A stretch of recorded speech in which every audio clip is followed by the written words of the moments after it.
दूसरे अध्याय का 37वां श्लोक।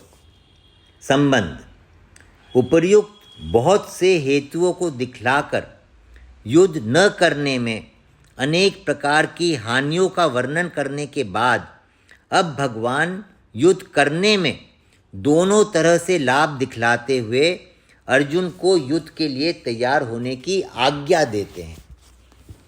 या तो तू युद्ध में मारा जाकर स्वर्ग को प्राप्त होगा अथवा संग्राम में जीतकर पृथ्वी का राज्य भोगेगा। इस कारण हे अर्जुन, तू युद्ध के लिए निश्चय करके खड़ा हो जा।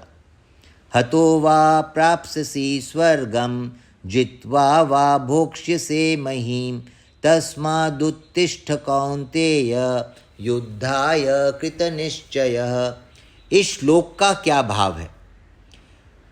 छठे श्लोक में अर्जुन ने यह बात कही थी कि मेरे लिए युद्ध करना श्रेष्ठ है या न करना, तथा युद्ध में हमारी विजय होगी या हमारे शत्रुओं की, इसका मैं निर्णय नहीं कर पा सकता।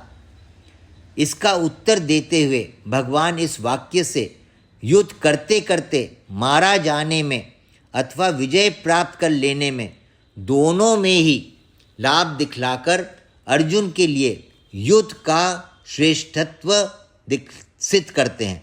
अभिप्राय यह है कि यदि युद्ध में तुम्हारे शत्रुओं की जीत हो गई और तुम मारे गए तो भी अच्छी बात है, क्योंकि युद्ध में प्राण त्याग करने से तुम्हें स्वर्ग मिलेगा, और यदि विजय प्राप्त कर लोगे तो पृथ्वी का राज्य सुख भोगोगे।